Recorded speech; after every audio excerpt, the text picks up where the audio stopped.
할렐루야. 우리 옆에 분들 보고 이렇게 인사합시다. 참 잘 오셨습니다. 성령의 은혜의 빗줄기에 흠뻑 젖읍시다. 네, 좀 말이 길어지면 이렇게 어버버버하는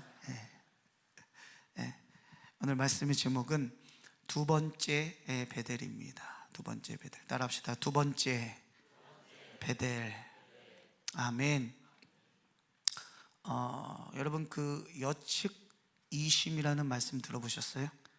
여측이심? 이 사자성어인데요, 우리가 잘 알고 있는 사자성어입니다. 이게 뭐냐면 화장실 갈 때만 다르고 올 때만 다르다, 뭐 이런 뜻입니다. 어떻게 보면 야곱이 지금 하고 있는 행동이 이 여측이심의 행동을 하고 있어요. 우리가 잘 알고 있듯이 야곱은 하나님의 장자권을 너무나 사모했죠. 너무너무 갖고 싶어서 형도 속이고 아버지도 속이고 결국은 그 장자권을 소유합니다. 그런데 그 장자권을 소유하고 나서 야곱이 예상했던 것과는 다르게 축복이 온 것이 아니라 뭐가 왔죠? 위협이 왔어요. 그래서 그는 에서, 자기 형, 그때 당시 최고의 싸움꾼, 최고의 사냥꾼인 에서를 피해서 어디로 도망갑니까? 외삼촌 라반의 집으로 주랭랑을 치기 시작합니다. 얼마나 갔는지도 몰라요. 왜냐면 뭐 지금처럼 내비게이션이 있는 것도 아니고 지도가 있는 것도 아니고, 심지어는 자기가 하룻밤 묵을 수 있는 텐트를 챙기는 것도 잊어버릴 정도로 급하게 도망가다가 어느 한 곳에 머물렀다라고 이야기를 하는데, 그런데 기가 막힌 것이 뭐냐면 그 어느 한 곳에 자기는 우연히 머물렀다 생각을 했더니 그것이 바로 어디였다고요? 하나님의 집 베델이었다는 거예요. 아멘. 근데 여러분, 우리 인생은 우연이라는 건 없어요. 그러니까 뭐 세상 사람들은 우연이 뭐 계속되면 필연이고 뭐 이렇게 얘기를 하잖아요. 우리에겐 우연이 없습니다. 모든 것이 하나님의 은혜요, 하나님의 인도하심이며, 아멘, 하나님의 계획하심인 거죠. 결국은 하나님께서는 아버지 집에 있을 때에 하나님께 주목하지 않고 하나님이 주실 그 외부적인 축복에만 관심이 있었던 야곱의 시선을 어디로 옮기시느냐? 그 축복을 주는 주체자이신 하나님께로 옮기더라는 거예요. 아멘. 여러분, 신앙생활의 성숙이 뭐냐면 우리가 처음에는 문제 때문에 나오지만, 처음에는 어떤 하나님이 주실 은혜 때문에 나오지만, 이 점점점 신앙생활을 하면서 결국은 무엇에 집중을 해야 되느냐? 그 축복과 은혜를 베푸실 하나님께 집중하는 거. 아멘. 그래서 다윗의 고백처럼요, 다윗이 하나님을 고백할 때 여호와는 나의 목자시니 내가 부족함이 없습니다라고 얘기하는 거. 그리고 어떤 모든 것이 다 없어도 주님만 나에게 있으면 나는 괜찮습니다. 아멘. 이것이 이제 신앙의 성숙의 단계인데, 근데 오늘 이 야곱은 어떻게 했느냐? 우리가 잘 알고 있듯이 하나님께서 첫 번째 베델에서 만나 주셨죠. 그리고 그 베델에서부터 이제 야곱을 인도해 가시죠. 그래서 라반 삼촌 집에서 자기보다 더한 사기꾼 라반에게 속아서, 근데 결국 그러면서도 자기는 두 아내도 얻고 또 수많은 짐승떼도 얻고 그다음에 12명의 아이들도 얻었고, 그러니까 아무것도 없었던 그 야곱이 하나님의 은혜로 정말 거부가 되어진 거예요. 대거부가 되어졌어요. 그리고 나서 그가 이제 금이환양을 하고 있는 그 상황에서 어떤 일이 벌어집니까? 에서가 야곱을 맞이하러 나오는데 400명의 장병을, 그러니까 에서만 나와도 사실은 야곱은 도망갈 상황이에요. 근데 에서가 몇 명을 데리고 왔다고요? 자기 집에서 길리운 400명을. 그러니까 지금으로 말하면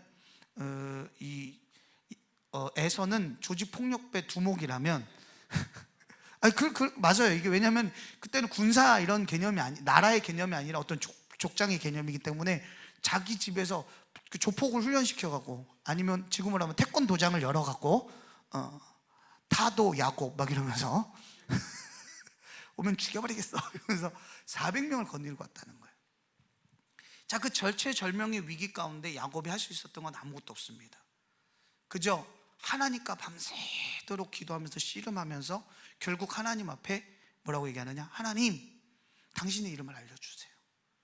내가 지금까지 의지했던 그 모든 것이 아니라 당신이 나에게 축복할 수 있는 사람이고 당신이 나에게 축복을 주실 수 있는 분이고 그 하나님을 내가 알고 싶습니다 했을 때 거기서 하나님이 야곱을 축복하세요. 그러니까 야곱이 나를 축복하지 않으면 놓지 않겠습니다 했을 때 바로 축복하신 것이 아니라 거기서 야곱의 시선이 어디로요? 하나님께로.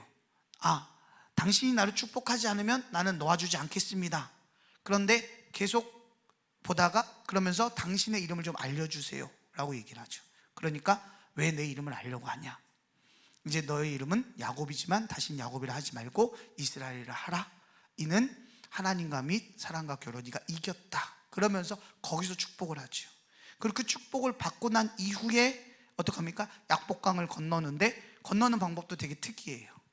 자기 여종들을 앞세우고 그 다음 레아의 자식들, 레아를 그 다음에 앞세우고 레아의 자식들을 앞세우고 자기가 서고 그리고 라헬을 뒤에 세우고 라헬의 자녀인 베냐민과 요셉을 뒤에 세우고 이건 뭘까요?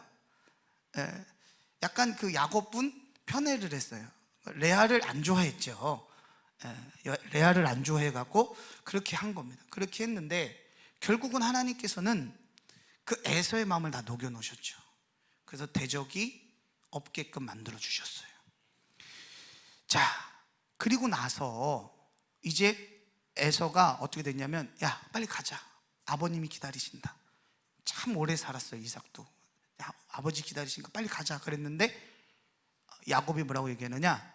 지금 아이들이 어린 상태입니다. 그러니까 이때 당시에 아이들이 어리다 그런 건 진짜 실제로 어렸어요. 이때에 요셉의 나이가 3살 정도로 추정을 합니다. 근데 다 3살, 4살 막 이랬기 때문에 아이들도 너무 오랜 여행 끝에 힘들고 짐승들도 힘드니까 내가 잠시 세겜에 잠시 머물렀다가 바로 올라갈게요 이렇게 얘기를 한 거예요. 자, 그런데 잠시 머물러야 하는 그 세겜 땅에, 잠시 머물러야 했던 그 땅에 야곱이 어떻게 돼버리느냐? 머물러 버린 거예요. 주저앉아 버린 겁니다. 여러분, 우리 성도들이 항상 가져야 되는 마음은 뭐냐면 우리의 본향집은 이곳에 있는 것이 아니에요. 아멘. 이 땅에 있는 것은 잠시 있다가 사라지는 것들입니다. 우리의 본향집은 하늘에 있습니다. 사람의 손으로 지은 것이 아니고 흙도 아니고 뭣도 아닌 정말 하늘의 영원한 집이 우리에게는 있습니다. 근데 이것이 없으면 신앙생활을 할 때 세상의 위기와 어려움 가운데 그 영원한 집을 바라보지 못하는 거예요. 자, 야곱이 가야 되는 곳은 가나안 땅이었고 본향이었는데 본향 전에 세겜의 세상에 머무른 겁니다. 얼마나 머물렀을까요? 그 뭐 여러 가지 학자들마다의 설이 있는데 대략 한 10년 정도 머무른 것으로 보인다라는 거예요. 잠깐입니까 10년이?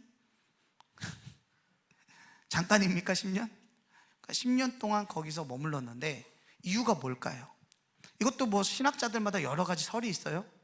근데 뭐 첫 번째 설은 에서가 무서워서 에서가 그렇게 했지만 저것이 언제 돌변해서 날 죽일지 모르니까 그래서 무서워서 거기 머물렀을 거다. 아니면 진짜 실제로 그런 아이들이나 뭐 이런 환경적인 요인이 있었을 거다. 뭐 여러 가지 설이 있는데 가장 신빙성이 있는 설은 뭐냐면 안락설이에요. 안락설. 그게 뭐냐면 거기 그 세겜 땅에서 주는 그 안락함에 취했다는 거예요. 안락함에 취해서 거기에 머물렀다는 거예요. 그런데 우리가 잘 알고 있듯이 34장에 어떤 일이 일어납니까? 야곱에게 있던 유일한 딸인 디나가 강간을 당하는 사건이 벌어집니다. 근데 그 34장에서 설명할 때 디나가 그 땅에 세겜 땅에 딸들을 보러 나갔다가 그 히위족 속의 아들 하몰의 추장의 그 아들에게 불러들여서 강간을 당하는데, 우리가 여기서 보러 나갔다 그러니까 한국말로 하면 이게 보러 나간 게 그냥 보러 간 걸 수도 있잖아요. 구경하러 갔다 이렇게 해석을 하는데 아닙니다. 그게 아니라 이미 야곱은 세겜 땅에서 어마어마한 거부고 갑부고, 그래서 그 주변 사람에 있는 사람들이 이 사람과 대적 관계가 아니라 어떻게 보면은 이렇게 잘 지내고 있는 관계였던 거예요. 세상에서 잘 지내고 있었어요. 왜냐하면 사실 본향에서는 야곱이 저거 아버지 속이고 형 속이고 그런 놈이야 이럴지라도, 그렇죠? 그럴지라도 그 세겜 땅은 그 야곱을, 어떤 야곱을 봐요? 거부인 야곱을 보는 거죠. 거대 갑부인 야곱. 그러니까 대우가 다른 거예요. 그러니까 저도 이제 예전에 여러분은 저하고 이제 목회자로 만나셨잖아요, 그죠? 근데 저는 이제 예전에 어렸을 때 살던 동네에 한번 가서 그때 그 어린 시절에 있었던 동네 어르신을 만났어요. 근데 그분이 뭐라고 얘기하냐면, 아이고 너가 손가락 빨던, 손가락 쭉쭉 빨던 넘버원 이걸 빨던 저는 이걸 빨았거든요. 그래서 이걸 빨던 그 봉은이 코치찌리 봉은이 막 이러잖아요, 그죠? 여러분이 저한테 그렇게 말 안 하잖아요. 이해가 되십니까? 야곱은 본향에서는 그런 취급을 받았지만 이 세겜에서는 어마무시한 거죠. 그러니까 지금으로 말하면 막 벤츠 S클래스 막 이런 거 타고 나타난 거죠. 그러니까 그런 상황에서 거기서 너무너무 그 생활에 취해 있다 보니까 결국 그 야곱, 믿음의 가정인 야곱의 가정에서 어떤 일이 일어나느냐, 오늘은 이제 결과론적으로는 우리가 알고 있지만 그 믿음으로 세워졌던 가정에 뭐가 들어왔다고요? 우상이 들어오고 이방 신상들이 들어오고. 이거는 그냥 우상만 섬겼다가 아니라 이방 신상을 모셨다는 건 뭐냐면 그 집 안에도 그 우상을 섬기고 우상을 예배하는 당을 지었다는 거예요. 이해가 되십니까? 쉽게 말하면 교회 다니는 우리 집 가정 가운데 불상을 갖다 놓고 거기다 절을 하고 있었다는 겁니다. 이게 사실 이게 말이 되는 얘기냐고요. 그러면서도 야곱도 그거에 대해서 아무런 얘기를 못 하는 거예요. 아무런 얘기를 안 했다는 거예요. 왜? 본인이 영적으로 깨어 있으면 이것이 잘못되었다, 이것이 안 된다라고 얘기를 할 수 있었는데 본인 스스로도 어디에요? 세상에 취해서, 세겜에 취해서 무엇이 옳고 그름을 다 잃어버렸다는 거예요. 그래서 하나님께서는 이 야곱의 가정을 회복시키고 야곱을 회복시켜야 되는데 그 회복시킬 수 있는 방법은 딱 하나예요. 뭘까요? 고난입니다. 여러분, 지금 우리 한국 교회가 왜 이토록 위기를 맞이하고 그렇게 잘 나가던 우리나라가 왜 이렇게 경제적으로 어렵고 문화적으로 모든 것이 이 어둠의 세력에 마치 흡수되어지는 것처럼 이런 상황을 몰고 가시는가? 영적으로 살펴보면 위기는 곧 기회가 됩니다. 아멘. 그래서 지금 이 디나가 그 땅에 딸들을 보러 나갔다 했을 때 딸들을 보러 나간 것이 씨가 아니에요. 그 보다의 영어의 씨가 아니라 비지트. 그러니까 어떻게 보면은 관계를 맺고 서로 친하게 지내는 가운데, 그러니까 쉽게 지금으로 보면은 왜 재벌들이 자기들끼리 이렇게 파티 열잖아요. 막 이렇게 어디 뭐 삼성 아들, 몬 아들 막 이렇게 해갖고, 그러니까 그 세겜 땅에 말하자면 야곱은 거부잖아요. 그럼 야곱 가문의 누구 막 이러면서 그 히위족 속의 추장의 아들이면은 어마어마한 재력가죠. 그런 상황에 그런 VIP들 모이는 그곳에 어떻게 해요? 이 디나가 자주 놀러 갔다는 거예요. 한 번으로 그런 일이 벌어진 것이 아니라 자주 그들과 어울리다 보니까 그런 일을 당했다는 거예요. 그래서 그것을 당한 것이 뭐 잘됐다 이렇게 제가 합리화시키는 것은 아닙니다. 그런데 중요한 건 뭐냐면 여기서 우리가 영적 의미를 찾아야 되는 건 뭐냐면 우리가 하나님을 섬기면서 반드시 분별해야 될 건 분별해야 된다는 거예요. 아멘. 영적으로 내가 분별해야 되는 것은 분별해내야 된다라는 거예요. 근데 이 분별이 되기 위해서는 뭐가 있어야 되느냐? 하나님의 영이신 성령이 있어야 된다라는 겁니다. 아멘. 그러니까 성령을 소멸해버리고 성령이 이미 떠나간 집안에 그 야곱은 그런 일을 당해요. 그런데다가 그 소식을 듣고 그 야곱의 아들 시몬과 레위가 그 하몰 족속, 그 휘 족속에 있는 하몰에 있는 모든 족속에게 거짓말을 하죠. 주장에게 할례를 받아라. 할례를 받으면 너희와 우리가 통혼하겠다. 근데 사실 이 할례를 여자분들은 잘 모르시지만 남자들은 거의 죽습니다, 이게. 예, 그래서 엄마들이 이렇게 흔히 이렇게 아이들을 이렇게 회유할 때, 요즘에는 안 통할 것 같아요. 근데 저희 때는 가장 잘 먹혔던 게 돈가스 먹으러 가자였습니다. 엄마가 웬일이지? 날 돈가스 사주고? 사주긴 사줍니다. 엄청난 아픔의 대가를 치르고, 그러면서 이제 깨닫게 되죠. 아, 아픔 없는 대가는 없구나, 막 이러면서. 그죠? 그러니까 그 대가를 치르고 돈가스를 먹으면서 울면서 굉장한 고통인데, 근데 그때는 이제 뭐 소독도 하고 막 이러다 보니까 그래도 조금, 그래도 아파요. 그래도 아프다고 합니다. 근데 이때는 거의 신석기 뭐 그때거든요. 칼이 없습니다. 그러니까 돌을 깨갖고 돌로 이렇게 그걸, 아우, 죄송합니다. 그러니 얼마나 이게 아프겠습니까? 굉장히 아플 때 시몬과 레위가 칼을 차고 들어가서 어떻게 해요? 다 죽여버립니다. 그러니 이제 딸은 더럽혀졌죠. 아들들은 한 족속을 멸했죠. 그러니까 이제 가나안에 있는 모든 족속의 적이 되어버렸어요. 이제 야곱뿐만 아니라 야곱에 있는 모든 가문이 멸족될 위기의 가운데 있습니다. 어찌 보면 지금 이 코로나라는 이 바이러스로 인해서 전 세계가 멸족당할 위기, 어떻게 보면 우리 교회들이 많은 사람들로부터 멸족을 당하는 그런 위기 가운데 있는 거예요. 근데 그 가운데 하나님이 뭐라고 말씀하시느냐? 두 번째 베델을 말씀하시는 겁니다. 그래서 첫 번째 베델은 뭐냐면, 따라합시다. 찾아오신 베델. 아멘. 예수님께서 이 땅에 오심, 예수님께서 이 땅에 오심이 어떻게 보면은 베델이에요. 그러니까 베델은 베이트 그리고 엘, 하나님의 집이란 뜻인데, 베이트는 집이란 뜻이고 엘은 하나님, 여호와라는 뜻인데, 하나님의 집에 야곱이 그곳에 우연히 갔을 때 누가 내려오셨죠? 야곱이 올라간 것이 아니라 하늘로부터 땅까지 사닥다리가 내려와서 거기서 천사가 오르락 내리락 하시면서 하나님이 거기서 야곱을 만나시고, 나는 너의 아브라함의 하나님, 너희 조부 아브라함의 하나님, 너희 아버지 이삭의 하나님인데 내가 너와 함께 하고 싶다라고 말씀하신 거예요. 아멘. 이것을 영적으로 따지면 죄악으로 물들어서 어떻게 보면 죄악 가운데, 저주 가운데 죽을 수밖에 없었던 우리를 위해서 하늘의 모든 보좌를 버리시고 친히 이 땅에 성육신하신 예수 그리스도, 아멘. 예수 그리스도께서 이 땅에 오셔서 저주받은 우리 인생을 만나주셨다는 거예요. 실패한 우리 인생을 만나주셨다는 거예요.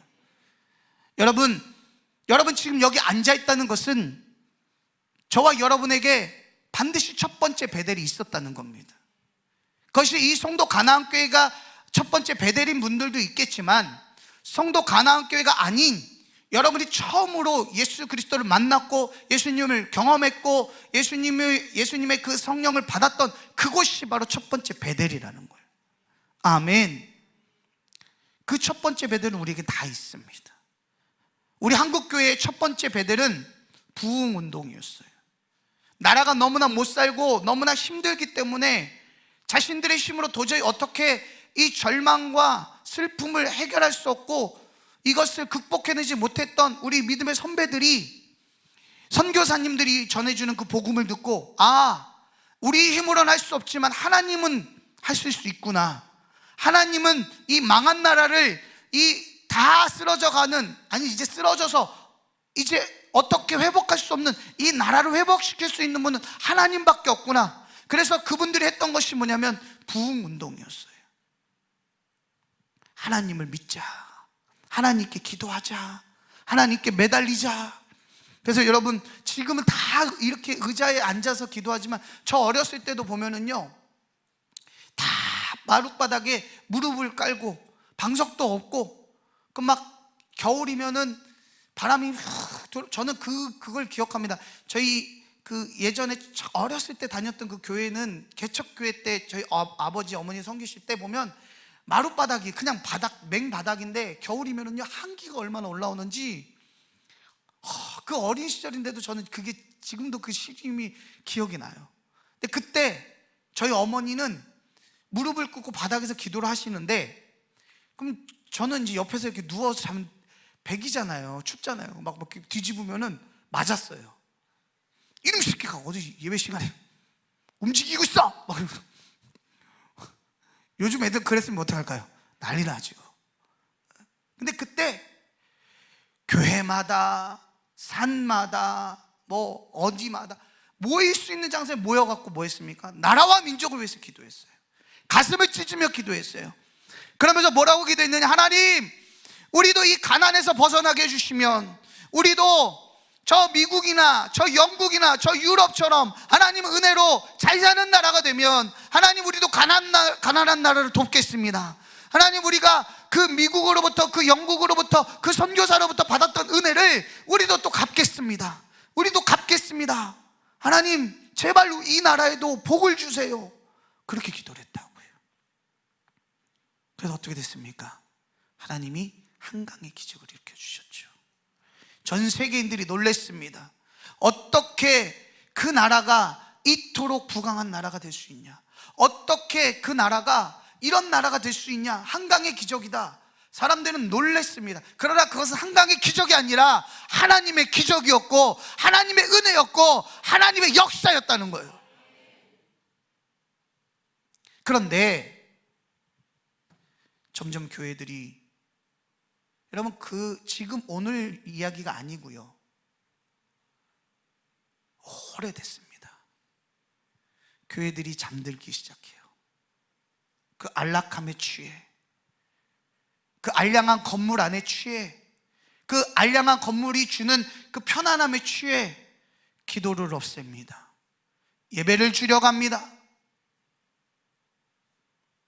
여러분, 예전에, 지금 그런 말이 좀 저기지만은 예전에 그런 말이 있었죠. 어떤 큰 대형 교회에서 자기 성도들의 입장을 생각해서 뭐라고 얘기했냐? 주일 예배를 금요 철야 예배로 대체하고, 그때 당시에는 이렇게 영상 예배가 흔치 않은 시대인데 영상으로 예배를 드리고 헌금은 계좌로 쏴라. 실제로 그런 교회가 있었습니다. 근데 난리를 쳤습니다. 목사님들이 그게 교회냐? 건물만 있다고 교회냐? 그게 말이 되냐? 근데 여러분 한번 보세요. 지금 이 나라가 이렇게 어려움을 겪기 전에 우리 교회들이, 우리 성도 가나안교회는 매일 예배를 드리지요. 아멘. 정말 복받은 교회입니다. 축복받은 교회입니다. 이 교회를 통해서 하나님이 일을 하실 수밖에 없는 교회예요. 그런데 그 교회들이, 부흥하던 교회가 왜 쇠퇴기를 걸었느냐? 예배가 무너지고 기도가 무너지고 각 산마다 거리마다 예수님을 외치고, 그리고 산속에서 정말 하나님 앞에 기도하는 그 기도 소리가 줄어들기 시작하는 거예요. 교회의 기도에는 없어졌습니다. 예배는 그저 형식이에요. 어찌 보면 예배 형식에 모여서 우리들끼리 예배 드리고 끝나는 게, 그게 예배입니다. 거기에 어떤 하나님도 안 계시고 어떤 성령님도 안 계십니다. 그냥 인간의 사교의 모임과 별반 다르지 않았어요. 그렇게 교회들은 잠들었습니다. 그렇게 한국교회는 잠들었습니다. 그 한국교회를 깨울 수 있는 방법이 뭘까요? 저는 위기밖에 없다고 생각해요. 야곱의 가정이 완전히 무너졌습니다.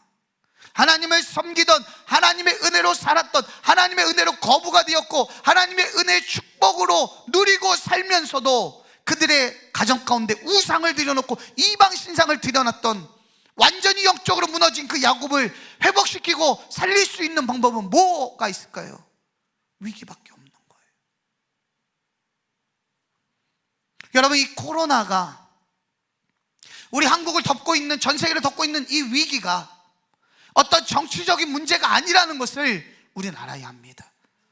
이것은 하나님께서 우리를 살리시기 위한, 우리 한국교회를 살리시기 위한, 하나님의 자녀를 살리시기 위한 사랑의 메시지라는 거예요. 아멘. 그래서 회개는 항상 회복을 전제로 하고 있습니다. 우리 에스겔서 18장 30절에서 32절을 한번 보겠습니다. 자, 읽겠습니다. 준비 시작. 주 여호와의 말씀이니라. 이스라엘 족속아, 내가 너희 각 사람이 행한 대로 심판할지라. 너희는 돌이켜 회개하고 모든 죄에서 떠날지어다. 그리한즉 그것이 너희에게 죄악의 걸림돌이 되지 아니하리라. 너희는 너희가 범한 모든 죄악을 버리고 마음과 영을 새롭게 할지어다. 이스라엘 족속아, 너희가 어찌하여 죽고자 하느냐. 주 여호와의 말씀이니라. 죽을 자가 죽는 것도 내가 기뻐하지 아니하노니 너희는 스스로 돌이키고 살지니라. 아멘.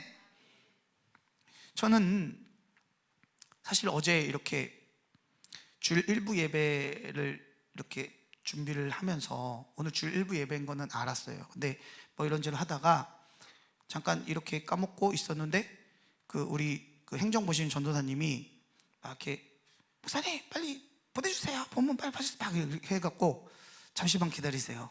근데 그때가 어느 때였냐면 목사님을 모시고 이제 신방을 가야 돼갖고 차를 기다리고 있는 그 절체절명의 상황이었어요. 그래서 막 하나님 주시옵소서. 근데 하나님께서 계속 이 한 주 내내 주셨던 말씀은 뭐냐면, 너희들에게 내가 첫 번째 베델은 허락했고 이 두 번째 베델은 무엇이냐면, 따라합시다. 찾아가야 하는 베델. 아멘. 이제 너희가 성령도 받았고 너희가 은혜도 알고 너희가 내 뜻도 알았으니 이제는 너희가 발걸음 옮겨 나에게로 돌아와야 된다. 한국 교회에게 이미 나는 은혜를 다 줬다. 그 한국 교회가 돌아와야 된다. 그럼 나는 어떻게 한다? 살리신다. 회복시키신다. 교회가 회복되면 나라는 살아납니다. 교회가 회복되면 가정은 살아납니다. 모든 회복의 주체는 바로 교회입니다. 성전이라고요. 그래서 우리는 이 두 번째 베델을 찾아가야 돼요. 왜 우리 나라가 지금, 우리 성도들이 이렇게 무너졌는가? 간단합니다. 마음의 성전도 무너졌고, 그리고 눈으로 보이는 성전에서도 멀리 떠난 거예요. 여러분, 성전은 하나님이 계신 하나님의 집입니다. 하나님의 영광이 있고 하나님의 영이 있는 곳이 바로 성전이라고요. 그런데 사탄은 속이는 거예요. 뭐라고 속이느냐? 네가 성전이라 그랬잖아. 네 몸이 성전이라 그랬잖아.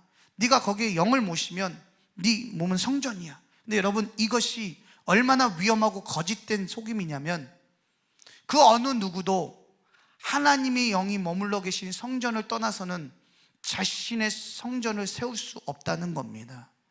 결국 하나님의 집인 베델을 떠나서는 잠시는 살아있는 것 같지만 결국 죽어버린다는 거예요. 여러분, 우리가 이번에 봄이 돼서 뭐 코로나 때문에 꽃놀이도 못 가시고 그랬죠. 근데 예전에 이렇게 봄에 벚꽃놀이 가고 뭐 이렇게 하면 우리가 가다 보면은 꽃이 너무 예쁘잖아요. 남자들은 그렇지 않습니다. 장난으로는 꺾을 수 있지만, 근데 여자분들은 꼭 알아요. 그걸 알면서도 왜 그러시는지는 모르겠어요. 근데 여자분들 꼭 그러잖아요. 이거 예쁘다. 이거 갖고 가서 내가 꽃병에 꽂아놔야지.